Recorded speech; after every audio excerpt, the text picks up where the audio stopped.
అన్నా అన్నా నన్ను ఒకడు కొట్టిండన్నా. కార్పొరేటర్ అన్న రెస్పెక్ట్ కూడా లేకుండా కుమ్మేశాడన్నా. అమ్మా హాస్పిటల్లో 10 రోజులుండి ఇదిగో ఇప్పుడే డిశ్చార్జ్ అయి వస్తున్నానన్నా. మా నాన్న ఇంకా బెడ్ మీదనే ఉన్నారన్నా.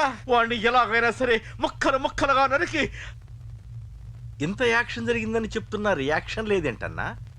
నీ మనిషిని కొట్టాడన్నా. ఆ ఫైర్ ఏదన్నా? నన్ను కొడితే నీకేం తెలుస్తుందన్నా బాధ, వాడు నిన్ను కొడితే తెలుస్తుందన్నా బాధ. నన్ను కొట్టిన వాడిని కొడతాడనుకుంటే నన్నే కొట్టాడేటి నర్సింగన్నా. మూస్తావా? ఎందుకు?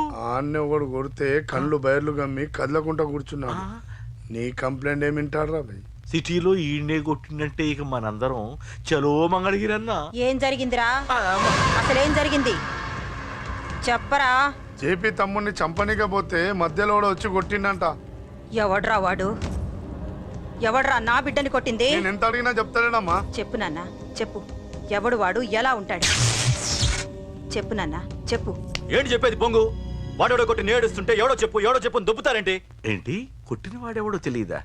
అయితే నేనేనయం అడ్రస్ ఉన్నవాడి చేతులతో తిన్నాను. పెద్దోడా, నీ తమ్ముణ్ణి కొట్టి వాడు చాలా పెద్ద తప్పు చేశాడు. వాడు కొట్టిన విషయం నలుగురికి తెలిసేలోపు వాడి చావు అందరికీ తెలియాలి.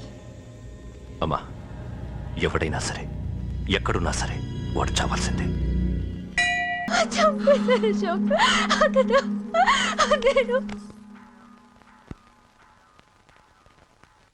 సార్, మన వాళ్ళందరూ మీకే టికెట్ ఇవ్వాలని హైకమాండ్ పై ఒత్తిడి తెస్తున్నారు. హైకమాండ్ కూడా మీకే టికెట్ ఇవ్వడానికి సుముఖంగా ఉంది.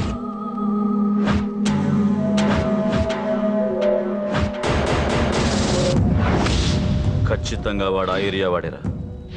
మీరేం చేస్తారో నాకు తెలియదు, వాడి గురించి నాకు తెలియాలి.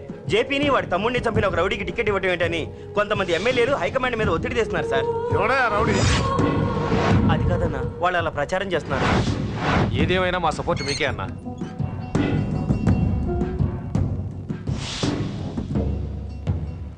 ఏంట్రా? మొన్న సత్యాన్ని మర్డర్ చేస్తుంటే ఒక అమ్మాయి చూసింది.